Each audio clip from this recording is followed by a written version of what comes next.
નમસ્કાર, આપ જોઈ રહ્યા છો ગુજરાત ન્યૂઝ ને હું છું જય શર્મા। ઓપરેશન સિંદૂર પાર્ટ 2 શરૂ થઈ ગયું છે। જે પ્રમાણે નાપાક પાકિસ્તાને તેની નાપાક હરકતો કરી, નાપાક મિસાઇલ્સો છોડી, નાપાક ડ્રોન છોડ્યા, તે તમામે તમામ ડ્રોન અને મિસાઇલ્સોને ભારત એરફોર્સ અને ભારતીય આર્મીએ નિષ્ફળ કરી દીધા છે। હાલ અત્યાર સુધીની અપડેટની વાત કરી લઈએ तो हाल पाकिस्तान की 54 मिसाइल्सो भारते तोड़ी पाड़ी है। भारते पाकिस्तान में घर में घुसीने मार्यो है, केम के लाहौर, कराची, इस्लामाबाद और सियालकोट पर हुमलो लगातार करवामां आवी रह्यो छे। S-400 पाकिस्तान की बधी ज मिसाइल्सो तोड़ी पाड़ी है।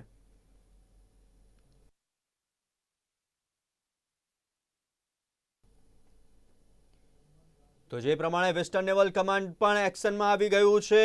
पाकिस्तानना सैन्य वड़ा आसिम मुनीरने हवे तेना पद परथी हटावी देवामां आवे छे। शमशाद मिर्जा जेने पाकिस्तानना नवा प्रमुख बनाववामां आव्या छे। पाकिस्तान हवे पोतानी कबर पोते ज खोदी रह्युं होय तेवुं लागी रह्युं छे। भारते यूएसना विदेश मंत्री साथे पण डॉक्टर एस जयशंकरे बातचीत करी लीधी छे अने साथे ज अत्यारे शमशाद मिर्जा के जे पाकिस्तानना नवा वड़ा बनावी देवामां आवे छे। अत्यार सुधीमां संयम जोयो छे, हवे भारतनुं ब्रह्मास्त्र पण पाकिस्तान जोशे।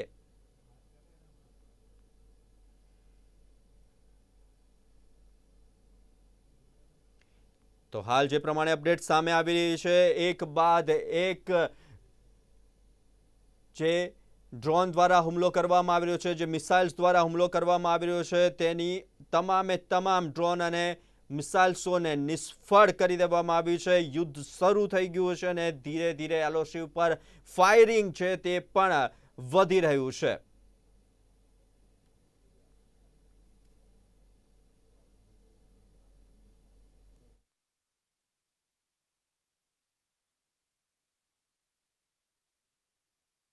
आसिम ने हटावी देवाना छे। शमशाद मिर्जा पाकिस्तानना नवा सैन्य वड़ा बन्या छे। पाकिस्तानना नापाक हुमला हजू पण जारी छे अने अत्यारे तेने जड़बातोड़ जवाब भारतीय सेना आपी रही छे।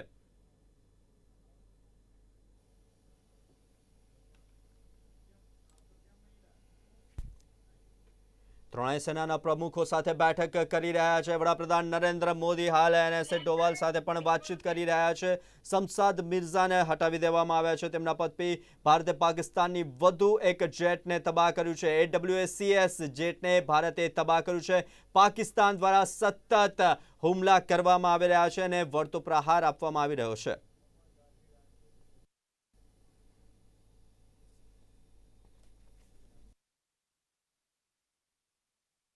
मुद्दे जे प्रमाणे भारत और पाकिस्तान वॉर चाली रही है અને અત્યારે અમારી સાથે ओमर गाजी जोड़ाई गया है, राजकीय विश्लेषक। ओमर जी, आपका स्वागत है गुजरात न्यूज में। नमस्कार, बहुत बहुत धन्यवाद। जिस तरीके से ओमर जी 22 तारीख से अभी तक का बदला लिया जा रहा है, सिंदूर ऑपरेशन अभी भी जारी है, ऐसा पहले भी कहा गया था और अभी भी सिंदूर ऑपरेशन 2.0 जारी है। अभी तक की बात करें तो जिस तरीके से नापाक पाकिस्तान नापाक हरकतें करता आ रहा है, फिर भी ऐसी लगातार हरकतें कर रहा है और इस बार की हरकत उनको भारी पड़ सकती है, क्या कहते हो? नहीं, भारी पड़ सकती है और भारी पड़ रही है, क्योंकि हम देख रहे हैं कि किस तरीके से बॉर्डर पर कंटिन्यूअसली शेलिंग हो रही है और जो एयर डिफेंस सिस्टम है वो न्यूट्रलाइज किया जा चुका है। लाहौर में इसकी भी रिपोर्ट आ रही है। रावलपिंडी पे भी अटैक हुआ है, जो बॉर्डर रीजन है उनके ऊपर भी अटैक हुआ है। तो हम देख रहे हैं कि लगातार न्यूट्रलाइज करने की हम सक्सेसफुली करते जा रहे हैं, बिकॉज दिस वाज इम्पोर्टेंट।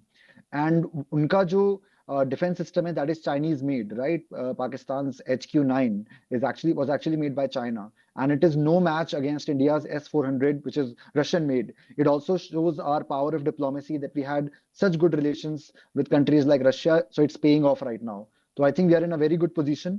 बस हमें अपने आर्म्ड फोर्सेस के साथ इस वक्त खड़े रहना जरूरी है, because it's a difficult time, specially at the borders. And जो लोग भी बॉर्डर रीजन्स में हैं वो ब्लैकआउट्स के अंदर हैं इस वक्त, एंड पूरा शेलिंग आ रही है, सिविलियन कुछ डेथ्स भी हुई रिपोर्ट हुई हैं। तो I hope everything is remains fine for the country. Umar ji, जिस तरीके से अगर हम पाकिस्तान की बात करें तो पाकिस्तान की ये नापाक हरकत हम कितने बार से देख रहे हैं। इस बार हमने करारा जवाब दिया है, और इससे भी करारा जवाब देने की बात हमें एस जयशंकर ने भी कर ली है। तो जिस तरीके से पाकिस्तान की दशा और दिशा देखें तो हम्म। कहीं से भी वो हमारे सामने युद्ध कर सके ऐसी हालत में नहीं है। फिर भी ऐसी हरकत इस तरीके से आप कैसे देखते हैं? It is suicidal. What they are doing is suicidal.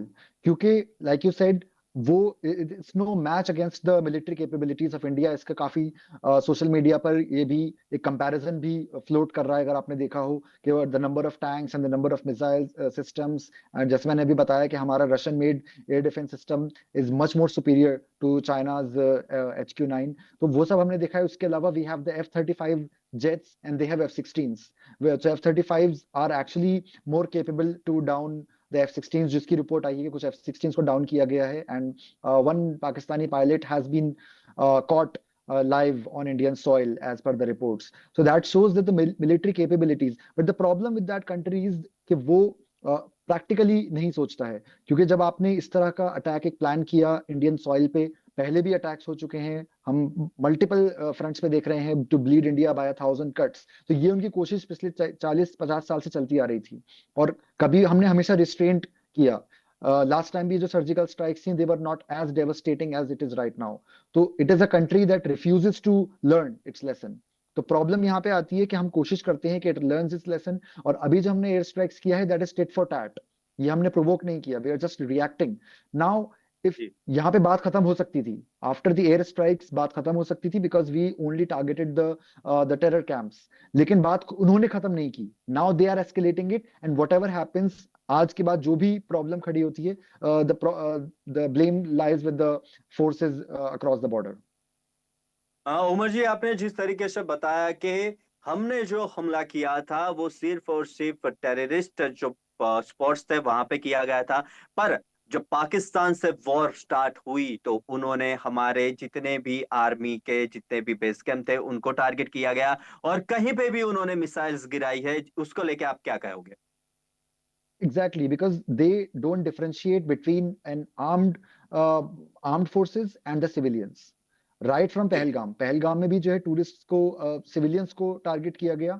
उसके अलावा अभी जब हमने टेरर कैंप्स को टारगेट किया, उसके बाद जो रिएक्शन आया, आप देख रहे हो गुरुद्वारा बांग्ला साहिब के पास भी फायरिंग हुई है, वहां पर सिविलियन कैजुअलिटीज रिपोर्ट हुई हैं, लोग इंजर्ड हुए हैं।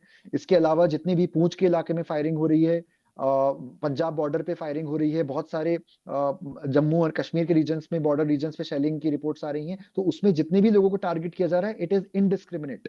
They are not creating a distinction between an armed forces and the civilians. So that shows कि उनका जो पूरा modus operandi है, जो methodology है, that is rotten.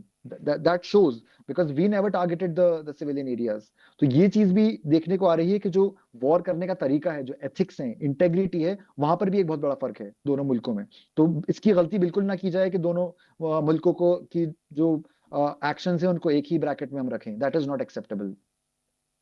Umar ji, और सबसे सटीक सवाल ये आ रहा है कि जिस तरीके से हमने कल मॉक ड्रिल की थी, तो हम्म। बड़ा जिस तरीके से हमें बताया गया था कि मॉक ड्रिल इस चीज के लिए की जा सकती है, यानी इंडिया को सबसे, भारत को पहले ही पता था कि नापाक पाकिस्तान ये हरकत करेगा और वॉर करेगा, इसके लिए पहले से ही मॉक ड्रिल और जिस तरीके हम्म। से हमने ये एक्टिविटीज की, उसको आप किस हम्म। तरीके से देखते हो?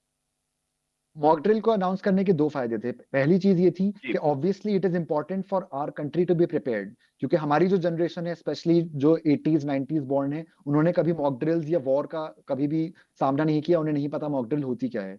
तो इस जनरेशन को ये बताना जरूरी था सबसे पहले कि इस तरह की सिचुएशन में आपकी जिम्मेदारी क्या है। एक जिम्मेदार नागरिक होने के नाते आपकी क्या जिम्मेदारी बनती है कि आर्म्ड फोर्सेस वहां अपना काम कर रही हैं, और हम एक शहरी होने के नाते, एक जिम्मेदार नागरिक होने के नाते हमारी क्या जिम्मेदारी है। Number one. नंबर टू, वो एक स्ट्रेटेजिक प्लॉय था बाय द स्टेट। वो कैसे? क्योंकि तब तक कोई ऐसी खबर नहीं थी कि रात को कोई ऐसी शेलिंग होने वाली है या ड्रोन अटैक्स होने वाले हैं on Pakistan. Nobody knew that. Mock drill आमतौर पर अटैक करने से पहले की जाती है यूजुअली। इसका एक तरीका है कि आप पहले कंट्री को प्रिपेयर करते हो, देन आप अटैक करते हो।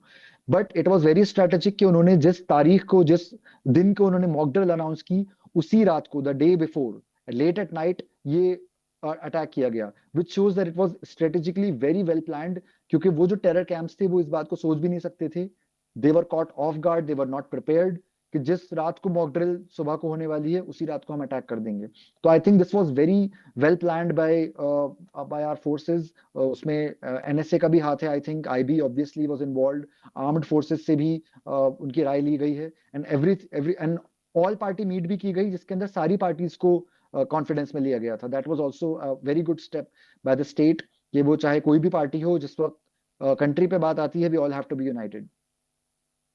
हाँ, कंट्री पे बात आती है, और जिस तरीके से हमने पहले भी बात की कि हमने जितने भी फाइटर जेट्स से टारगेटेड किए थे वो सिर्फ और सिर्फ टेरर अटैक था, और सिर्फ और सिर्फ जो टेररिस्ट एक्टिविटीज जहाँ पे हो रही थी वो स्पॉट्स थे। फिर हम्म उन्होंने जो जवाबी कार्यवाही की वो सिर्फ और सिर्फ हमारे जितने भी चौकीस थी, जो पुलिस चौकीस जो बॉर्डर्स पे थे वहां पे टारगेट किया गया। फिर हमारे बेस कैंप को भी टारगेट किया गया। उसको आप किस तरीके से देखते हैं? और हमने एक भी सिविलाइजेशन पे कोई भी प्रकार का अटैक नहीं किया है, उसको आप किस तरीके से देखते हो? नहीं, ऑब्वियसली जो वहाँ के टेरर कैंप्स की जो हिस्ट्री है वो किसी से ढकी छुपी नहीं है। इनफैक्ट वहाँ के जी। जो डिफेंस मिनिस्टर हैं वो उसको एक्सेप्ट कर चुके हैं, वहाँ के जो फॉर्मर प्राइम मिनिस्टर्स हैं वो उसको एक्सेप्ट कर चुके हैं, तो जर्नलिस्ट हैं वहाँ के वो एक्सेप्ट कर चुके हैं। So it's not a secret. और आईएसआई, उनका जो नेक्सस है आईएसआई का विद द टेरर कैंप्स, वो भी किसी से कोई ढका छुपा नहीं है। और हमें कोई प्रूफ की जरूरत नहीं थी, बट प्रूफ इससे मिला कि टेरर कैंप्स के बाद जो उनकी फ्यूनरल प्रेयर्स हो रही हैं, वो हारिस रऊफ जैसे लोग फ्यूनरल प्रेयर्स कर रहे हैं, और उसमें पीछे जो खड़े हुए हैं लोग साथ देने के लिए, उसमें आईएसआई और आर्म्ड फोर्सेस पाकिस्तानी आर्मी के लोग भी मौजूद हैं। तो इससे बड़ा सबूत कोई हो नहीं सकता। देन यू कांट कंप्लेन कि आपने जो है why are you doing a war against the state. अगर वो नॉन स्टेट एक्टर्स हैं, चलिए आपकी बात मान लेते हैं कि वो नॉन स्टेट एक्टर्स हैं, they have nothing to do with the state, but उनके फ्यूनरल प्रेयर्स में आपकी टॉप ब्रास, आर्मी की टॉप ब्रास, आपकी आईएसआई के इंटेलिजेंस चीफ, वो वहां क्या कर रहे हैं? That is a very important question. तो हमने जी। जो कार्रवाई की वो बहुत कैलकुलेटेड थी। It had nothing to do with the civilians.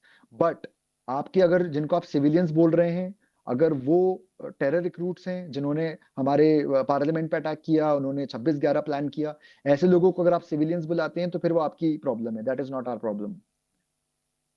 जी उमर जी, जिस तरीके से हमने करारा जवाब दे रहे हैं, अभी भी जिस तरीके से एलओसी पर भी अभी बालू गोरा जो था उसकी मात्रा बढ़ चुकी है, और हमारे हवाई अड्डों को भी अभी बंद किया गया है। और साथ ही में जिस तरीके से अभी दिल्ली से अपडेट आ रही है कि दिल्ली के इंडिया गेट से भी लोगों को वहां से सुरक्षित जगह पे जाने को कहा गया है। वहां पे हम्म और साथ ही में जहाँ पे कुतुब मीनार है वहां से भी जितने भी हम्म लोग आए थे, जो विजिटर्स थे, उनको भी कहा हम्म गया है कि आप अपनी सेफ और सिक्योर जगह पे चले जाए। हम्म और अब ये वॉर थमने वाली नहीं है, रुकने वाली हम्म नहीं है। और अब हम्म करारा जवाब पाकिस्तान को मिलेगा, मिलेगा, मिलेगा, क्योंकि कई बार उन्होंने सीज फायर का उल्लंघन किया, कई बार हम्म घुसपैठ ही की, और साथ ही हम्म में कई बार सिविलियंस को टारगेट किया गया, हमारे जवानों को हम्म भी टारगेट किया गया। और हर एक हम्म महीने पे हम देखते आते हैं कि एक ना एक का हमारा भारत हम्म का जवान शहीद होता है, या फिर हम कोई हम्म आतंकवादी को मार गिराते हैं।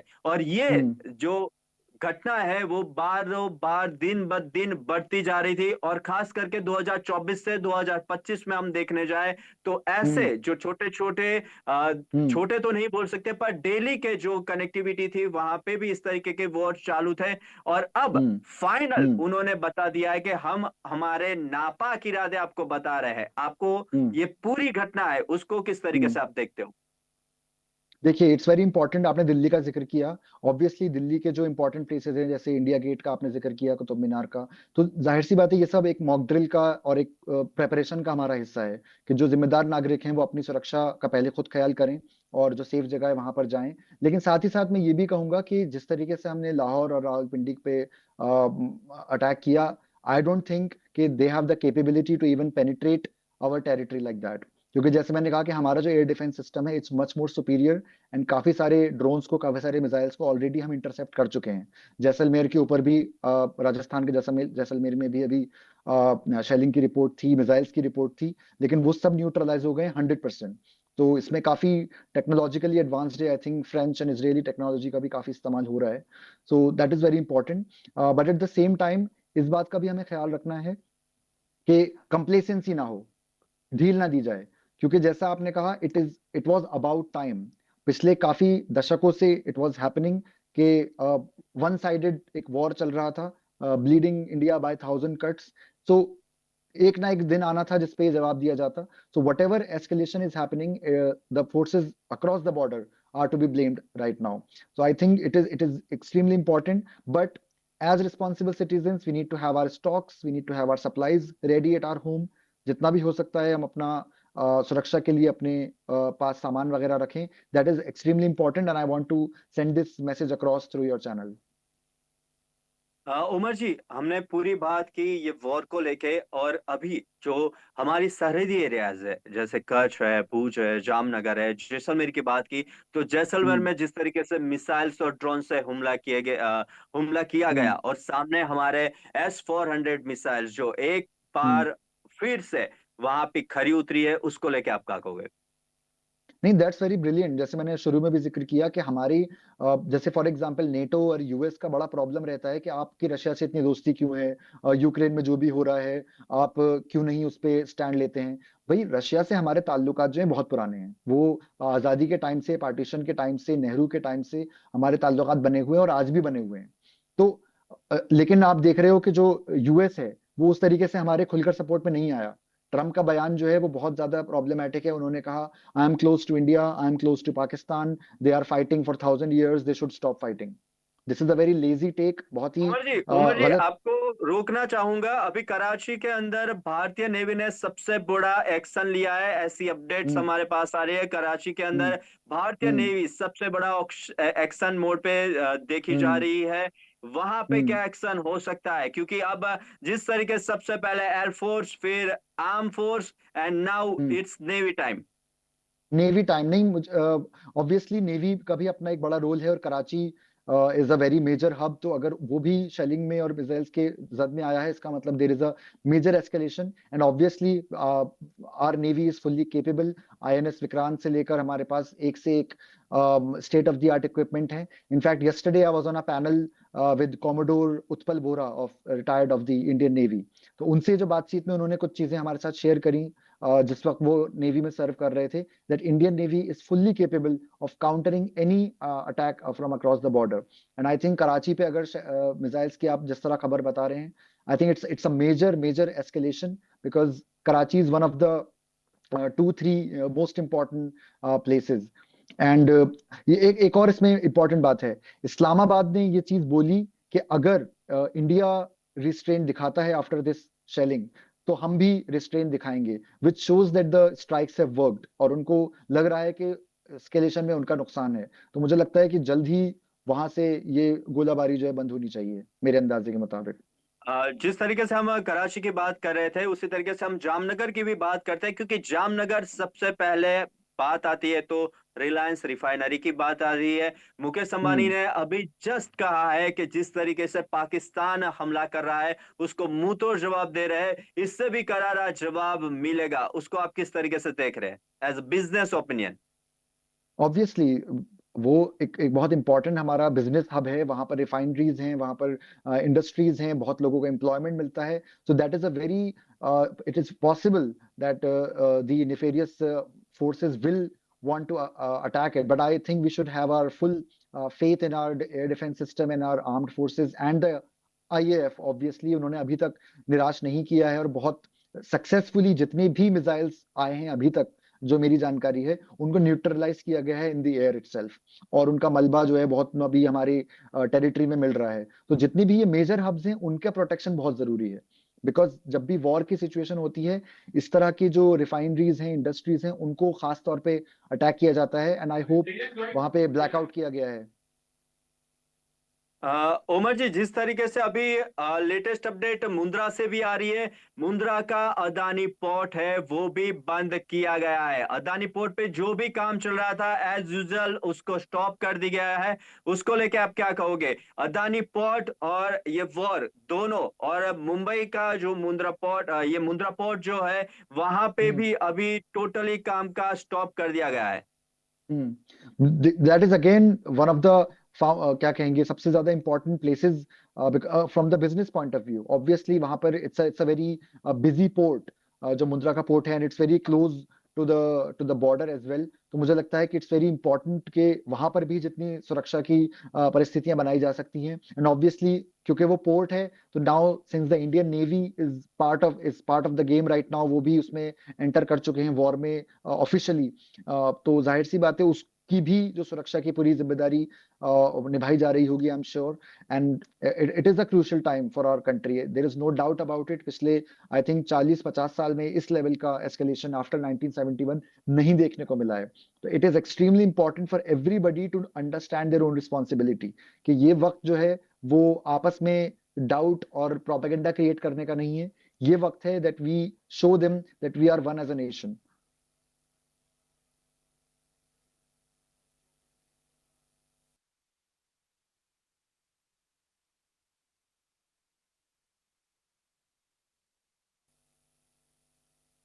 उमर जी, जिस तरीके से हम बात कर रहे थे, अभी भी अपडेट आ रहा है कि अब गुजरात के ऊपर जब हमला हो रहा है, भुज पे भी हमने बात की, तो अभी 7 एयरपोर्ट्स थे वो बंद किए गए हैं। उसको आप किस हम्म तरीके से देख रहे हैं? जिस तरीके से मोक ड्रिल हुई, उसके बाद गुजरात में वॉर का एक देखने जाए तो भुज, कच्छ, जामनगर और साथ ही में हम्म अभी एयरपोर्ट्स है वो क्लोज किए गए हैं just recently now. Obviously I think airports जो एयर स्पेस थी वो पहले भी अफेक्टेड थी, right after Pahalgam and obviously after these strikes. Pakistani air space पे हम देख रहे हैं कि एक भी सिविलियन एयरक्राफ्ट आपको नहीं देखने को मिलेगा। जो पाथ फाइंडर इस तरह की वेबसाइट्स हैं वो आपको दिखाती हैं कि कौन सी कंट्री के ऊपर कितने कमर्शियल सिविलियन एयरक्राफ्ट फ्लाई कर रहे हैं at any given time. So you can see that the Pakistani air space is completely empty right now. Eight the same time obviously जितनी भी इंटरनेशनल फ्लाइट्स हैं वो भी अपना रास्ता बदल चुकी हैं। They have taken you turns completely. जो भी इंडोनेशिया, मलेशिया से फ्लाइट्स उड़ रही हैं जिन्हें यूरोप जाना है या सेंट्रल एशिया जाना है, who had to use the Pakistan air space, they have taken complete U turns, या फिर वो दूसरा रूट ले रही हैं इंडिया के ऊपर से या रशिया के ऊपर से। So I think that air space is completely closed. But at the same time within India airports का बंद करना इसलिए जरूरी है because of the safety of the passengers. क्योंकि एयर स्पेस एक ऐसी चीज है कि जितने भी F-35, F-16 की जो डॉग फाइट चल रही है अभी इन द एयर, तो कमर्शियल प्लेन्स भी उसमें चपेट में आ सकते हैं। तो इट्स वेरी इंपॉर्टेंट कि वो एयरपोर्ट्स को क्लोज किया जाए। जहां तक मेरी जानकारी है, पंजाब के जो एयरपोर्ट्स हैं, आपने जिक्र किया 3-4 का, कश्मीर, जम्मू के जो एयरपोर्ट्स हैं, एंड पंजाब का आई थिंक चंडीगढ़ एयरपोर्ट भी बंद कर दिया गया है। I am not sure about Delhi के, शायद अभी तक कोई अपडेट इस तरह की नहीं आई है। बट जी, जो भी दिल्ली से नॉर्थ के जितने भी एयरपोर्ट्स हैं, I think they are closed right now for close good now, yes. Major. I think it's a very important, क्योंकि गुजरात के ऊपर भी अभी मिसाइल्स आई थिंक, जैसा कि अपडेट आ रही भुज, है, आई थिंक वहां पर भी, भुज के ऊपर, जी, जी, भुज के ऊपर भी मिसाइल्स देखे गए हैं। तो it's not safe at all. क्योंकि जो हमारे एंटी एयरक्राफ्ट जो लेजर सिस्टम होता है, जिससे आप सामने वाले के जो मिसाइल्स हैं उनको इंटरसेप्ट करते हो, वो बेसिकली आप इन द एयर करते हो अराउंड द सेम हाइट जिसपे कमर्शियल एयरलाइन फ्लाई करता है, या उससे थोड़ा कम। तो अगर उन्होंने पैसेंजर प्लेन्स को टारगेट किया, तो जब तक वो पैसेंजर प्लेन तक पहुंचेगा उससे पहले हम इंटरसेप्ट नहीं कर पाएंगे। And they R G. Crazy people, they can do anything. तो इसलिए बहुत जरूरी है कि इन एयरपोर्ट्स को बंद किया जाए एटलीस्ट फॉर 2-3-4 डेज, जब तक के हालात काबू में नहीं आते हैं। उमर जी, आप हमारे साथ जुड़े और अपने अपना इतना जाय वक्त हमें दिया, इसके लिए खूब हम्म, खूब आपका धन्यवाद। और हम आगे भी अपडेट्स के साथ आपके साथ जुड़ते रहेंगे। बहुत धन्यवाद। बहुत शुक्रिया, बहुत बहुत धन्यवाद। Thank you.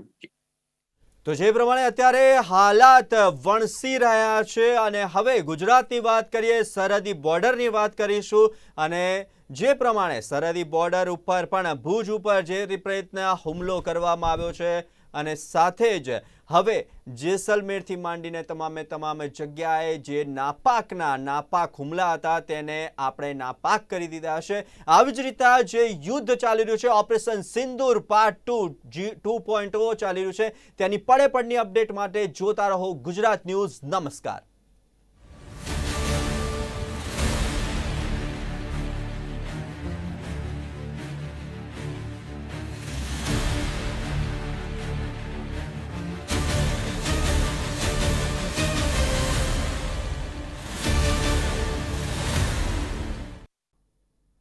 નમસ્કાર, આપ જોઈ રહ્યા છો ગુજરાત ન્યૂઝ। અને જે પ્રમાણે પાકિસ્તાને એક વાર કરવાનો ફરી એકવાર પ્રયાસ કર્યો અને એનો પલટવાર જોવા મળ્યો છે. ભારતે જડબાતોડ જવાબ પાકિસ્તાનને આપ્યો છે. જે પ્રમાણે મિસાઇલથી ડ્રોનથી હુમલા કરવાની કોશિશ પાકિસ્તાને કરી. ખાસ કરીને 3 જે રાજસ્થાન, પંજાબ અને જમ્મુમાં જે બ્લાસ્ટ કરવાની કોશિશ કરી, હુમલો કરવાની કોશિશ કરી અને એને નાકામયાબ બનાવી છે. ભારતીય સૈનિકે શહબાઝ શરીફના ઘર નજીક પણ બ્લાસ્ટ કરવામાં આવ્યા છે. જે બ્રેકિંગ ન્યૂઝ આપને પહેલાં તો બતાવી દઈએ કે ઇસ્લામાબાદના કેટલાક વિસ્તારમાં બ્લાસ્ટ કરવામાં આવ્યા છે. શહબાઝ શરીફના ઘર નજીક આ બ્લાસ્ટ કરવામાં આવ્યા છે. અને સાથે જ જે અલગ અલગ જે પાકિસ્તાનના વિસ્તારો છે, ખાસ કરીને લાહોર, કરાચી, ઇસ્લામાબાદ, સિયાલકોટ, ડ્રોન મિસાઇલથી જે હુમલો કરવાની કોશિશ પાકિસ્તાને કરી હતી અને એ જ કોશિશને નાકામયાબ બનાવી છે ભારતીય સેનાએ. અને ખાસ તો જે પાકિસ્તાને જમ્મુ, રાજસ્થાન અને પંજાબ પર સુસાઇડ ડ્રોન મિસાઇલો છોડી હતી, ત્યારે S-400 આ તમામ મિસાઇલોને તોડી પાડી છે. સરહદી વિસ્તારોમાં બ્લેકઆઉટ આપવામાં આવ્યું છે અને પઠાણકોટ એરબેઝ પર ડ્રોનથી એટેક કરવાનો પ્રયાસ કરવામાં આવ્યો અને ભારતે પાકિસ્તાનની ડ્રોનને આકાશમાં તોડી પાડ્યા છે. તો પંજાબના પઠાણકોટમાં પાકિસ્તાન દ્વારા ડ્રોન અને મિસાઇલનો ઉપયોગ કરી અનેક હુમલા કરવામાં આવ્યા હતા અને એરબેઝને નિશાન બનાવવાની જે કોશિશ કરવામાં આવી. ભારતની એર ડિફેન્સ સિસ્ટમે તેને આકાશમાં જ નષ્ટ કરી દીધા. આ હુમલામાં કોઈ નુકસાન થવા પામ્યું નથી. ત્યારે અમારી સાથે વરિષ્ઠ પત્રકાર રોનક ગજ્જર જોડાયા છે. રોનકજી, સ્વાગત છે આપનું ગુજરાત ન્યૂઝમાં. ધન્યવાદ, થેન્ક યુ. જી રોનકજી, શું કહેશો? જે પ્રમાણે ફરી એકવાર પાકિસ્તાને ક્યાંક ડ્રોનથી હુમલો કરવાની કોશિશ કરીને ભારતીય સેનાએ જડબાતોડ જવાબ આપ્યો છે. ભારતીય સેનાએ જે લાહોર, કરાચી, ઇસ્લામાબાદ અને સિયાલકોટમાં ફરી વળતો પ્રહાર કર્યો છે, હુમલો કર્યો છે. શું કહેશો? ચોક્કસથી જે રીતે દરેક ભારતીયને દુઃખ હતું કે પહેલગામમાં જે હુમલો થયો છે તેના બદલામાં ભારત સરકારે જે ઓપરેશન સિંદૂર લોન્ચ કર્યું અને એના પછી જે બેક ટુ બેક એક્શન્સ જોવા મળી રહ્યા છે તેનાથી ચોક્કસ એવું પ્રસ્થાપિત થતું હતું કે ટોપ ટુ બોટમ સુધી પાકિસ્તાન ચોક્કસ ક્યાંક ને ક્યાંક પોતાની જવાબી કાર્યવાહી અથવા તો એક નિષ્ફળ પ્રયાસ કરશે. આજે જે રક્ષા મંત્રાલયે જાહેર કર્યું કે LOC હોય, જમ્મુ કાશ્મીર હોય કે પંજાબ, ત્યારથી અત્યારે કચ્છમાં પણ ટોટલી બ્લેકઆઉટ કરી દેવામાં આવ્યું છે. જે ગુજરાત માટે એક મહત્વના ન્યૂઝ છે, એક ડેવલપમેન્ટ કહી શકાય, જેને લઈને ગાંધીનગરમાં ઉચ્ચ સ્તરીય બેઠક પણ ચાલી રહી છે. તેવા એક લેટેસ્ટ અપડેટ મળ્યા છે. કારણ કે કચ્છ એક સરહદી જિલ્લો છે. બીજું કે પાકિસ્તાનની સૌથી નજીક જો સેક્ટર આવતું હોય એમાંનો એક છે. આંતરરાષ્ટ્રીય સીમા અહીંયા આવેલી છે અને તંત્ર દ્વારા આ બધા જ ડેવલપમેન્ટ વચ્ચે કચ્છમાં થોડી વાર પહેલા જે બ્લેકઆઉટ જાહેર કરવામાં આવ્યું છે તેના કારણે ક્યાંક ને ક્યાંક એવું ચોક્કસ કહી શકાય કે જે સ્થિતિ ડેવલપ થઈ રહી છે તે એંધાણ કંઈક અલગ આપી રહી છે. બિલકુલ, પણ ખાસ કચ્છની વાત કરીએ તો કેટલું ડિસ્ટન્સ કચ્છનું, અને ખાસ આપે જે પ્રમાણે કહ્યું કે આંતરરાષ્ટ્રીય બોર્ડર એટલે પાકિસ્તાનની બોર્ડરથી કચ્છનું ડિસ્ટન્સ કેટલું છે, અને ખાસ જે ભુજ, અંજાર, માંડવી, નખત્રાણા અને નલિયા, શું આ વિસ્તારોમાં પણ બ્લેકઆઉટની સ્થિતિ છે, અને સ્થિતિ છે તો કયા પ્રકારની છે? હાલના તબક્કે જે માહિતી છે એ પ્રમાણે આખા જિલ્લામાં બ્લેકઆઉટની સ્થિતિ છે. મહત્વપૂર્ણ કચ્છનું પાટનગર ભુજ છે અને ભુજ એરપોર્ટ કે એરબેઝ જે છે એ 1971 ના વોરમાં પણ પાકિસ્તાનના નિશાને રહ્યું હતું અને આપણી વીરાંગનાઓએ ગણતરીના કલાકમાં જ એ રનવે રિપેર કરી અને સેનાને રિટેલિએટ કરવા માટે ખૂબ જ મદદ કરી હતી. ત્યારે ફરીથી એકવાર આજે સવારે 6 વાગે એક ડ્રોન UAV એટેક ભારતની એર ડિફેન્સ સિસ્ટમે પાકિસ્તાનનો હુમલો નિષ્ફળ કર્યો છે. બીજી તરફ થોડી વાર પહેલા જેવી માહિતી મળી છે કે જે સિરક્રિક સીમા છે, ભારત પાકિસ્તાનની જે વોટર આપણી જે બોર્ડર્સની સીમા આવેલી છે, ત્યાંથી પણ કેટલાક ડ્રોન જોવા મળ્યા હોવાના અહેવાલ છે. હવે જે પાકિસ્તાન તમામ પ્રયાસ કરી રહ્યું છે કે ક્યાંક ને ક્યાંક તે કચ્છમાં માર્ગે એન્ટર થઈ શકે, પરંતુ આપણી એર ડિફેન્સ સિસ્ટમ સતત તેને અટકાવી, ઇન્ટરસેપ્ટ કરી અને તોડી રહી છે. બિલકુલ રોનકભાઈ, કચ્છના માર્ગે જ્યારે પાકિસ્તાન ઘૂસવાનો જે પ્રયાસ કરી રહ્યો છે, આપે કહ્યું તે પ્રમાણે, પણ સવાલ એ છે કે કચ્છની પ્રજા જ્યારે ભારત પાકિસ્તાન વચ્ચે જ્યારે આ તણાવભરી પરિસ્થિતિ પેદા થઈ, 26 નિર્દોષોના જાન ગયા અને ત્યારબાદ ભારતે જે એરસ્ટ્રાઇક કરી, ત્યારબાદ જે કચ્છવાસીઓ છે એમાં કયા પ્રકારનો એક સાવચેતીના ભાગરૂપે અથવા કયા પ્રકારની ચર્ચા હતી? કારણ કે શક્યતા એ પણ હતી કે પાકિસ્તાન પણ ધમકીઓ આપતું હતું કે ગમે ત્યારે પાકિસ્તાન એનો વળતો પ્રહાર કરે, કચ્છ સરહદથી નજીક છે. એ વખતે કયા પ્રકારની સ્થિતિ કચ્છવાસીઓમાં જોવા મળી ખાસ કરીને? ચોક્કસ, કારણ કે દરેક વખતે આપણે એક સૂત્ર સાંભળતા હોઈએ છીએ કે કાશ્મીરથી કચ્છ સુધી, કન્યાકુમારી સુધી, તો કચ્છ એક મહત્વપૂર્ણ ભાગ છે ડિફેન્સની બાબતમાં. તો તમે જેમ કીધું હોય, કારણ કે 1965 ની વોર, 71 ની વોર, દરેક જગ્યાએ કચ્છ તેનો અનુભવ કરી ચૂક્યું છે. કેટલુંક ગુમાવ્યું છે તો ક્યાંક મેળવ્યું છે. અને કચ્છના જે જુસ્સાની વાત છે, તો જેમ મેં તમને કહ્યું કે 1971 ના યુદ્ધમાં જે રીતે વિરાંગના મહિલાઓ જે હોમગાર્ડમાં મહિલા પ્લાટૂન તરીકે પણ જોડાઈ હતી, અને ગણતરીના કલાકમાં જે રનવે રિપેર કરો, અત્યારે એટલી આધુનિક સિસ્ટમ હોવા છતાં જો આપણે વિચારીએ એક તબક્કે કે જો એટેક થાય તો શું, તો આપણે ધ્રુજારી છૂટી જાય છે. તો 1971 માં ઢાંચાના સાધનો એમના પાસે હશે, પરંતુ ગણતરીના કલાકમાં એમને રનવે રિપેર કર્યો. એ જ દર્શાવે છે કે જુસ્સો કેટલો છે. હું થોડી વાર પહેલા જ બોર્ડર પરથી પહોંચ્યો છું, અત્યારે ભુજ, અત્યારે બ્લેકઆઉટ છે. તો ત્યાં પણ મેં જે સ્થાનિકોથી વાત કરી, જે ભારતનું છેલ્લું આપણું પશ્ચિમી ક્ષેત્રનું કુરણ ગામ છે, તો એ લોકોએ મને એમ કીધું કે 1971 ના વોરમાં અમે ડિપ્લો પાકિસ્તાન સુધી ગયેલા હતા, અને અત્યારે જરૂર પડે તો અમે સેના સાથે ઉભા છીએ. આ વિચાર કરવો કે આપણા પહેલા ગામના લોકોનો જુસ્સો છે, જે એકદમ ફ્રેગાઇલ છે, એકદમ સેન્સિટિવ છે.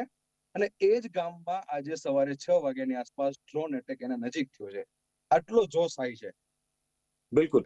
હવે જોશ હાઈ છે, પણ ખાસ જે કચ્છવાસીઓ છે એમને એવું પણ ક્યાંક કહેવામાં આવી રહ્યું છે કે ગભરાવાની જરૂર નથી, ચોક્કસ સાવચેતી રાખવાની છે. તો રોનકભાઈ, શું કહેશો કે કયા પ્રકારની સાવચેતી રાખવાની વાત કરવામાં આવી રહી છે લોકોને, અને લોકોમાં જ્યારે પણ મનુષ્ય છે એટલે ચોક્કસ ડર તમામને હોય, મોતનો ડર તમામને હોય. કચ્છવાસીઓમાં શું આ ડર છે કે કેમ? આપે તો કહ્યું તેમ કે કચ્છના લોકોએ ઘણું બધું વેઠ્યું છે, પણ અત્યારની પરિસ્થિતિની વાત કરીએ તો શું કહ્યું છે, કયા પ્રકારની સાવચેતી લોકો રાખી રહ્યા છે ને તંત્ર તરફથી એમને સૂચનાઓ મળી રહી છે? રોનકભાઈ, જે રાજ્યવ્યાપી મોકડ્રીલ કાલે થઈ, એમાં મોટી સંખ્યામાં નાગરિકો જોડાયા હતા. એર સાયરનની તેમને તાલીમ આપવામાં આવી છે. અને હાલના તબક્કે જો વાત કરવામાં આવે તો કચ્છવાસીઓને તમામ સૂચના આપી દેવામાં આવી છે કે કઈ સ્થિતિમાં શું કરવું, ઇમરજન્સી પ્રિપેરનેસ શું હોવી જોઈએ. જ્યારે કચ્છ પાસે દરિયાઈ સીમા છે, જમીની સીમા છે, ત્યારે દરેક મોરચે બીએસએફ, આર્મી, એરફોર્સ, નેવી તમામ બળ અહીંયા અલર્ટ છે, અને તમામ મોરચે લડી લેવા માટે તેઓ સક્ષમ છે. અને આપણી એર ડિફેન્સ સિસ્ટમ આપણે પ્રોટેક્ટ કરી રહી છે. અને એ જ કારણ છે કે બબે વખત પ્રયાસ છતાં ડ્રોન એન્ટર નથી થઈ શક્યા.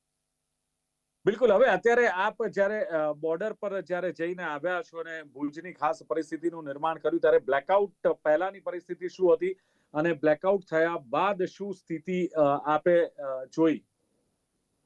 એઝ અ સિવિલિયન જો આપણે વાત કરીએ તો જ્યારે મોકડ્રીલ થતી હતી ત્યારે લોકોમાં ચોક્કસ મિશ્ર પ્રતિસાદ હતો કે શું થશે કઈ આઈડિયા નથી. પણ સરકારે એના પહેલા જ પાકિસ્તાનમાં જઈને ડ્રીલ કરી નાખી હતી. પરંતુ કચ્છમાં આટલું જલ્દી આ નિર્ણય બ્લેકઆઉટનો લેવામાં આવશે સરકાર કે તંત્ર દ્વારા, એ કોઈને અપેક્ષિત ન હતું. આ હકીકત છે. પરંતુ મોકડ્રીલના માધ્યમથી કે જે આપણે કોમ્યુનિકેશનના માધ્યમોથી લોકોને ધ્યાનમાં તો આવી જ ગયું હતું કઈ સ્થિતિમાં શું કરવું, ને અત્યારે કચ્છ એનો અમલ કરી રહ્યું છે. બિલકુલ. રોનક ગજ્જર, આભાર. આપ ગુજરાત ન્યૂઝ સાથે જોડાયો, આપનો ખૂબ ખૂબ આભાર. Thank you. રોનક ગજ્જર, વરિષ્ઠ પત્રકાર, કે જેમણે વાત કરી છે કે નલિયા, ભુજ, અંજાર, માંડવી, નખત્રાણા આ તમામ વિસ્તારોમાં ખાસ ભુજની એમણે માહિતી આપી, અને આ કચ્છની જે માહિતી આપી કે કચ્છ સરહદી વિસ્તારથી નજીક છે, જેને લઈને ત્યાં ખૂબ જ સાવચેતી રાખવી જરૂર છે. નો ડાઉટ પાકિસ્તાન પ્રયાસ કરી શકે છે, પરંતુ જે પ્રમાણે દેશની સેના બોર્ડરો સાચવીને બેઠી છે, એ પ્રમાણે કચ્છમાં પણ પાકિસ્તાની જે સેના છે એન્ટર થઈ શકે એમ નથી. તમામ મોરચે ભારતીય સેના લડી લેવા તૈયાર છે, અને જે બોર્ડર છે ભારત અને પાકિસ્તાનની, એમાં કચ્છ જે નજીક છે, આખો જિલ્લો 1971ના યુદ્ધમાં પણ જે પ્રમાણે જે રોનક ગજ્જરે કહ્યું તે પ્રમાણે કે કચ્છના લોકોએ ઘણું બધું ભોગવ્યું છે, કચ્છના લોકો અનુભવી છે. અને હવે જ્યારે ભુજમાં એ ગયા ત્યારે એમણે વાત કરી, ભુજની મુલાકાત લીધી ત્યારે કે બ્લેકઆઉટ કરવામાં આવ્યું છે, અને બ્લેકઆઉટ જાહેર કરાયા બાદ જે મોકડ્રીલનું જે આયોજન કરવામાં આવ્યું હતું, મોકડ્રીલના આયોજનને લઈને લોકોમાં પહેલેથી જ ખબર હતી કે જો બ્લેકઆઉટ થાય તો કયા પ્રકારની સાવચેતી રાખવાની છે અને કઈ પરિસ્થિતિનું નિર્માણ થતું હોય છે.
પાકિસ્તાનને વળતો જવાબ આપવામાં આવ્યો છે. ભારતીય સેના જડબાતોડ જવાબ આપી રહ્યું છે. પાકિસ્તાને હરકત કરી હતી, પરંતુ હવે જે પ્રમાણે ભારતીય સેના એક્શનમાં આવી છે અને સિયાલકોટ હોય કે લાહોર હોય ત્યાં ભારતીય સેનાએ વળતો પ્રહાર કર્યો છે અને પાકિસ્તાનને એક જડબાતોડ જવાબ આપ્યો છે. અને આ જ અંગે વધુ વાત કરવા માટે ડૉક્ટર CK ગઢવી કે જેઓ ફ્લાઇટ લેફ્ટનન્ટ છે અને 1971ના યુદ્ધના જેઓ સાક્ષી રહ્યા છે અને જેમને મેડલ પણ મળ્યો છે. ડૉક્ટર CK ગઢવી મારી સાથે જોડાયા છે, ફ્લાઇટ લેફ્ટનન્ટ છે. ગઢવી સાહેબ, સ્વાગત છે આપનું ગુજરાત ન્યૂઝમાં. ધન્યવાદ. યસ લેફ્ટનન્ટ સર, શું કહેશો જે પ્રમાણે અત્યારે પાકિસ્તાને એક પ્રયાસ ચોક્કસ કર્યો, રાજસ્થાન ને કાશ્મીરના અમુક વિસ્તારોમાં ડ્રોનથી હુમલો કરવાનો પ્રયાસ કર્યો અને ભારતીય સેનાએ જે પ્રમાણે સાહેબે પ્રયાસ નિષ્ફળ બનાવ્યો છે, કઈ રીતે જોઈ રહ્યા છો આ હુમલાને અને આ વાર પલટવારને? નમસ્કાર. સૌથી પહેલા હું આપની ચેનલના બધા દર્શકોને એક સંદેશ આપવા માંગુ છું જી સર. કે આજે જે દેશભક્તિનો જુવાળ ઉભો થયો છે, હિન્દુસ્તાન એ નવું ભારત થઈને ઉભર્યું છે. આ જી. જુવાળને ક્યારે પણ ઓછો નહીં કરતા. હમ. આજે આ વોર જ્યારે ચાલુ થયું છે ત્યારે મારી આંખો સામે આજથી 55 વર્ષ પહેલાનું પિક્ચર આવે છે, જ્યારે 71 વોરમાં ડિસેમ્બર 3 અમે વેસ્ટર્ન ફ્રન્ટ ઉપર હતા, ઇન્ડિયન એરફોર્સમાં, એટલે અંદર બી ફ્રન્ટ જ ગણાય. હું ડોક્ટર હતો, પણ ડોક્ટરને ચારે બાજુની બધી જ સેવાઓ કરવી પડે છે. જી. હા, એટલે મારા ભાગે ડોક્ટર તરીકેની સેવાઓ બી આવી હતી. પાયલટને શું દુઃખ થાય છે એ પણ આવ્યું હતું. કેટલા પાયલટોને ઉપર જ્યારે ફ્લાઇંગ કરે ત્યારે એમનો એક્સપિરિયન્સ શું છે એ પણ અમે જોયું. આપણા પાયલટની કેટલું પ્રિસિશન હતું, કેટલું નોલેજ હતું, કેટલી એફિશિયન્સી હતી, એ પણ મેં એનો સાક્ષી છું. અત્યારે જે આપણી પાસે ટેકનોલોજી છે એ બહુ હાઈ ક્લાસની ટેકનોલોજી છે, જે 71 વોરમાં નહોતી. એ વખતે પાકિસ્તાન કદાચ આપણા કરતા ટેકનોલોજીમાં બરાબર જ હતું, અને અત્યારે આપણે ખૂબ આગળ છીએ ટેકનોલોજીમાં પાકિસ્તાન કરતા. એટલે હવેનું જે યુદ્ધ ખેલાય છે મિત્રો, એ ફક્ત બાવડાના બળે ખેલાતું નથી, એ ટેકનોલોજીના જોરે ખેલાય છે. એટલે પેલા લોકો હો કરે છે આપણા સામેના દેશવાળા, પણ એમના બાવડામાં ગમે તેટલું બળ હશે, પણ મગજ જો નહીં ચાલે અને ટેકનોલોજી એડોપ્ટ નહીં કરી હોય તો એ લોકોનું ડેફિનેટલી પરિણામ આપણે જાણીએ છીએ શું આવવાનું છે, અને આવવાનું જ છે. એમાં મને કોઈ શંકાને સ્થાન નથી. આજે જે રીતે પાકિસ્તાને બહુ ખતરનાક એટેક કર્યો પહેલા પહેલગામમાં, એ જગ્યાએ ગયા વર્ષે હું કાશ્મીરમાં હતો, એ જ જગ્યાએ કેટલી ખૂબસૂરત કુદરતે એને બનાવી છે, પણ આ લોકો એને રંજીત કરી નાખી. એનું મને બારોબાર દુઃખ છે. કુદરતે આપણને જે સૌંદર્યતા આપી છે એનો આપણે જરા પણ ઉપયોગ નથી કરી શકતા, ઉપભોગ નથી કરી શકતા, કારણ કે આવા એલિમેન્ટો, ટેરોરિસ્ટ, એક્સ્ટ્રીમિસ્ટ એ બધા ત્યાં ફરે છે. અને એમને ન્યુટ્રલાઇઝ કરવા એ સૌથી મોટી જરૂર છે અત્યારે. અને ન્યુટ્રલાઇઝ કરવા માટેનું અભિયાન ચાલી રહ્યું છે. આ ફક્ત યુદ્ધ નથી, એક દેશને પરાજિત કરવાનું એક કોઈ મિશન નથી. આ છે ટેરોરિસ્ટ, અને ટેરોરિસ્ટની જે થિંકિંગ છે એને ન્યુટ્રલાઇઝ કરવાની એક જબરજસ્ત એક્સરસાઇઝ છે, અને હિન્દુસ્તાને એમાં લીડ લીધી છે. આપણે નવાઈ લાગશે કે જે ટેરોરિસ્ટો અમુક પરમ દિવસે ન્યુટ્રલાઇઝ જેમને કરવામાં આવ્યા છે, ગઈકાલે બી કરવામાં આવ્યા થોડા, એ બધા એ ઇન્ટરનેશનલ ટેરોરિસ્ટ હતા, અને અમેરિકાએ પણ એમને ન્યુટ્રલાઇઝ કરવાની ઘણી વખત કોશિશ કરી, પણ કરી શક્યું નહીં. જે આપણી સેનાએ કર્યું, જે પ્રિસિશન સાથે મિસાઇલ્સથી, બંકર બસ્ટર મિસાઇલ્સ વડે ભોયરામાં સૂતેલા ટેરોરિસ્ટને જે રીતે ન્યુટ્રલાઇઝ કર્યા છે, એક ગજબની કહાની બતાવે છે. અને હિન્દુસ્તાન પૂરું એના માટે ગૌરવ લાવ્યું છે. ગઈકાલે જે ઇન્ડિયન એરફોર્સે જે વસ્તુ કરી છે એ ગૌરવવંત મને પોતાને કરે છે. મારી છાતી ગદગદ ફૂલે છે. અને મને 71 વોરમાં મારા જે મિત્રો ઘણા, બાંગ્લાદેશ જ્યારે બન્યું ત્યારે એમાં ઘણા મારા મિત્રો એ પોતાની કુરબાની આપી હતી. એ કુરબાની આપી હતી અને બાંગ્લાદેશ બન્યું. પછી અત્યારે જે બાંગ્લાદેશમાં બધી એક્ટિવિટીઝ ચાલે છે એનાથી અમને બહુ દુઃખ થાય છે કે અમે લોહી રેડ્યું હતું એમાં, અને આજે એનું પરિણામ શું આવ્યું છે. પણ પાકિસ્તાન આજે જે દશામાં છે, દિશામાં છે, એ દશા અને દિશા બંને જ ખતરનાક છે અને ખરાબ છે. એનું પરિણામ એની બરબાદી આવવાની છે. આજે આખા તમે જો ભુજથી માંડી અને અખનૂર સુધી, અને એ પછી JNKમાં બી 4 જગ્યાએ એ લોકોએ એટેક કર્યો. એટલે વાઇડ સ્પ્રેડ એટેક હતો, પણ એનો રિસ્પોન્સ અને એને ન્યુટ્રલાઇઝ કરવાની જે હિન્દુસ્તાનની ડિફેન્સ મિકેનિઝમ છે એક જબરજસ્ત છે. અને લગભગ 99% વિકસિત દેશો પણ 100% મિસાઇલ્સ અથવા ડ્રોનને ન્યુટ્રલાઇઝ કરી શકતા નથી. ત્યારે તમને આનંદ થશે કે આપણી સેનાએ 99.9% મિસાઇલ્સ, ડ્રોન્સ અને બીજા ઓબ્જેક્ટ જે આવ્યા પ્રોજેક્ટાઇલ્સ, એ પ્રોજેક્ટાઇલને ન્યુટ્રલાઇઝ કરી નાખ્યા છે. એટલે આપણને નુકસાન થવા દીધું નથી. અને એ પછી જે એટેક થયો છે, આજે એટેક ચાલુ છે, એ એટેક ડેફિનેટલી એ એક્સ્ટ્રીમિસ્ટ વિચારધારા, એ ટેરરિઝમ, એ બધાનો નાશ કરશે. એમાં મને કોઈ શંકાને સ્થાન નથી.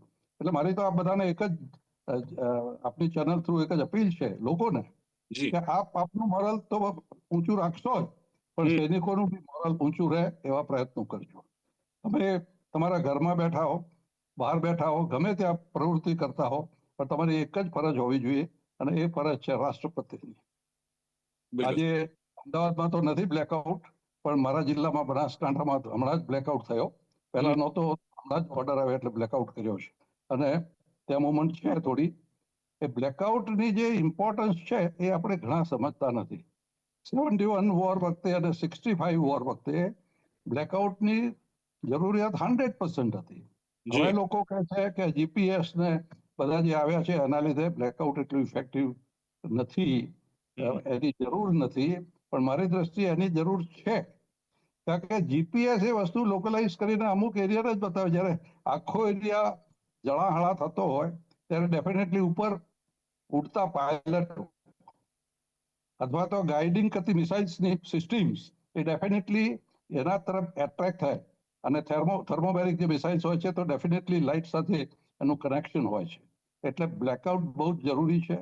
અને ખાસ કરીને સીમાવર્તી ઇલાકાઓમાં બ્લેકઆઉટની બહુ જરૂર છે. ગામડાના લોકોએ બહુ જરૂરી સમજવાની જરૂર છે કે તમે તમારા ઘરમાં બ્લેકઆઉટ કરો. બીજું, તમારા ઘરની અંદર તમે પુરાઈ રહેવાની જરૂર નથી, પરંતુ ફર્સ્ટ એડ જે છે, કોઈ ઘાયલ થયેલું સૈનિક આવે તો એને પહેલી તમે ટ્રીટમેન્ટ આપો એ ફર્સ્ટ એડ છે. અને એ તમારે દરેકે શીખવી જોઈએ. અને એ મને લાગે છે કે સીમાવર્તી જે લોકો છે એ શીખેલા છે. પણ છતાં મારી ફરજના ભાગરૂપે હું કહું છું કે તમે ના શીખ્યા તો ડેફિનેટલી નજીકમાં પ્રાઇમરી હેલ્થ સેન્ટર હોય ત્યાં જઈને શીખી આવજો.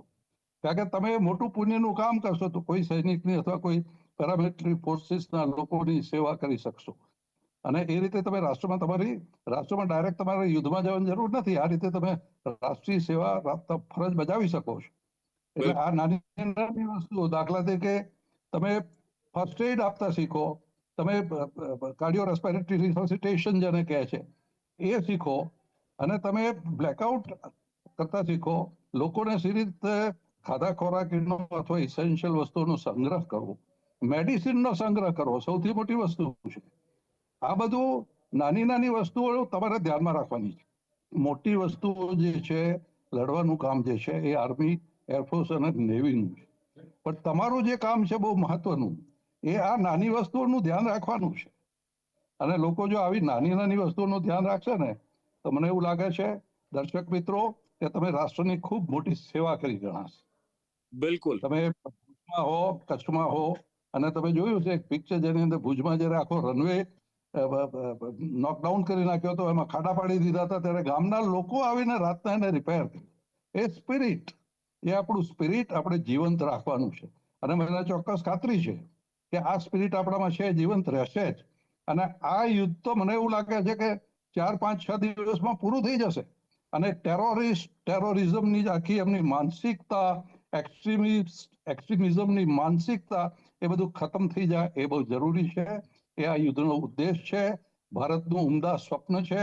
અને ટેરરિસ્ટ અને એક્સ્ટ્રીમિસ્ટ ફ્રી વર્લ્ડ થાય એ બાબતનું આ પ્રયાણ છે. એટલે યુદ્ધ એક રાષ્ટ્રને હરાવવા માટે આ નથી, આ એક વિચારધારાને હરાવવા માટે છે. એ વિચારધારા ધરાવતા લોકોને એલિમિનેટ કરવાની જરૂર છે. એ માટેનું આ યુદ્ધ છે. અને એ દ્રષ્ટિએ આ યુદ્ધનું ઘણું ખૂબ જ મહત્વ છે. અને હું ઈશ્વરને પ્રાર્થના કરું કે આ રાષ્ટ્ર એ પુરવાર કરશે કે વિશ્વગુરુ બનવા માટે વિશ્વને નેતૃત્વ આપશે આ યુદ્ધ થકી. આનું and result A peaceful atmosphere હોવાનું છે. તમે જોજો, તમે વલણું કરો અને પછી એમાંથી માખણ નીકળે, એન્ડ રિઝલ્ટ છે. આ યુદ્ધનું એન્ડ રિઝલ્ટ મારી દ્રષ્ટિએ એ જ આવશે કે આ એરિયામાં અને આ એરિયા થકી આખા વિશ્વમાં શાંતિ પ્રસ્થાપિત કરવા માટે ખૂબ મોટી મદદ મળવાની છે. આ એનું એક મારું સ્વપ્ન છે. મને શ્યોર ખાતરી છે કે એ સ્વપ્ન પૂરું થઈ જશે. એટલે આ મારા વિચારો છે.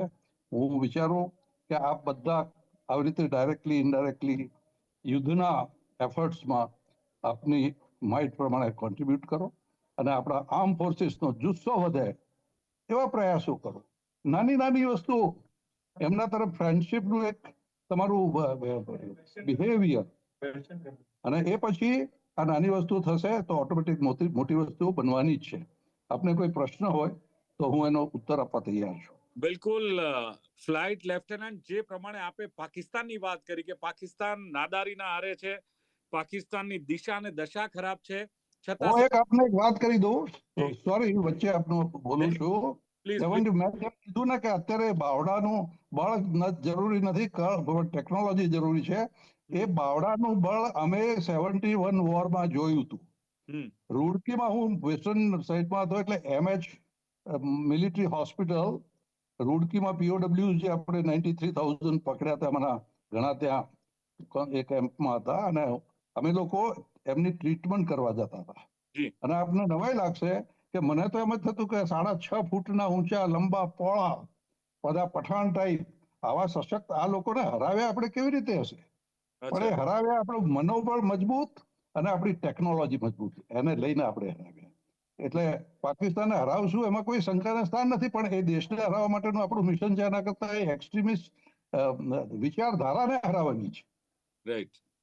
ઓકે, એટલે ફ્લાઇટ લેફ્ટનન્ટ, સવાલ એ છે કે પાકિસ્તાન, મારો સવાલ એ હતો કે પાકિસ્તાન અત્યારે નાદારીના આરે છે, કહેવાય છે કે કટોરો લઈને બધે ફરી રહ્યું છે, છતાં તંગડી ઊંચી રાખે છે, વારે ઘડીએ હુમલા કરવાની કોશિશ કરે છે. આની પાછળ શું ગણતરી પાકિસ્તાનની હોઈ શકે? આપ તો કહી રહ્યા છો કે ટેકનોલોજીમાં ભારત આગળ છે, યુદ્ધ 3-4 દિવસથી વધારે ચાલે નહીં, તો પાકિસ્તાનની ગણતરી શું હોઈ શકે સાહેબ? ભારતની પાકિસ્તાન વાળાની ગણતરી એ છે કે એમની કોઈ ગણતરી જ નથી. જે આપણે કહીએ છીએ બેન્કરપ્ટ થઈ ગયેલો માણસ કોઈ દિશામાં વિચારે નહીં. આ બેન્કરપ્ટ થઈ ગયેલું માઇન્ડ છે એમનું, અને એ માઇન્ડના લીધે આ એમનું બિહેવિયર છે. બિલકુલ. તો હવે લાગે છે બનાસકાંઠા, ખાસ તો ગુજરાતની બોર્ડરોની વાત કરીએ તો બનાસકાંઠા છે, સુઈગામ છે, કચ્છના કેટલાક એવો વિસ્તાર છે કે જે પાકિસ્તાનની બોર્ડરને ટચ કરે અથવા નજીક છે, તો ત્યાં શું પાકિસ્તાન એવું કોઈ એટેક કરવાની કોશિશ કરી શકે છે, એવા પ્રયત્ન કરી શકે છે? જો કરે તો ત્યાં કયા પ્રકારની સુરક્ષા જોવામાં આવી રહી છે? જી, મારી દ્રષ્ટિએ મારું જે કેલ્ક્યુલેશન છે એ પાકિસ્તાન બનાસકાંઠા એ સ્ટ્રેટેજિક કોઈ ઇન્સ્ટોલેશન ત્યાં નથી, એટલે એને કોઈ એવું એટ્રેક્શન લાગે નહીં મિલિટરી પોઈન્ટ ઓફ વ્યૂ થી કે જેથી એટેક કરે. ભુજ ઉપર તો એ છે કે ભુજનું ત્યાં એરફોર્સ અને આર્મી છે, ઘણા ઇન્સ્ટોલેશન છે. બનાસકાંઠામાં એવું નથી, પણ છતાં પોતે આટલી જમીન કબજે કરી છે એ બતાવવા માટે કદાચ એ જો એટેક કરે તો ગ્રામ્ય પ્રજા જે છે એની ફરજ એ આવે છે કે એને પહેલા આ લોકો હંમેશા એટેક કરતા હોય પહેલા એના ખબરીઓને મોકલતા હોય છે, અને ખબરીઓ ઘણા ખરા લોકલ હોય છે. એટલે લોકલ પ્રજાને ખબરીઓને આઈડેન્ટિફાય કરવા પડે, અને પછી આપણી આર્મીને, આપણી ડિફેન્સ પર્સોનલને અથવા ગવર્મેન્ટના કોઈ ઓફિસરને જણાવવું પડે કે ભાઈ આવી હિલચાલ અમે જોઈ છે. આપને નવાઈ લાગશે કે ઘણી ખરી જે આપણી યુદ્ધની પેલી પેટર્ન છે એમાં કારગિલમાં હતું કે કારગિલને આપણને જે ખબર આપી એ સૌથી પહેલા ઘેટા બકરા ચરાવનારાઓએ આપી હતી લોકલી. અને એ રીતે જે લોકલ લોકો છે એની ફરજમાં આવે છે આવું ધ્યાન રાખે કે કોઈ શંકાસ્પદ વ્યક્તિ રણછોડ પગી એક ઉત્તમ ઉદાહરણ કહી શકાય એનું. શું? રણછોડ પગી એનું ઉત્તમ ઉદાહરણ કહી શકાય સ્થાનિક રીતે. પોઝિટિવલી જી, એ પગી ને બધા છે, રણછોડ પગી એ ઉત્તમ ઉદાહરણ છે, અને આવા બધાએ આવા પગીઓ થવું પડે, અને પારખવું પડે કે આ પગ આપણા લોકોનો નથી, આ બીજાનો છે. આ વ્હીકલ ચાલ્યું છે તો આ નથી, આ ટેન્કનું છે, આ આનું છે, આ આનું છે. એટલે ખબર એ સાવચેત રહી અને આર્મીને એલર્ટ આપવો એ સૌથી પહેલી એમની ફરજ છે.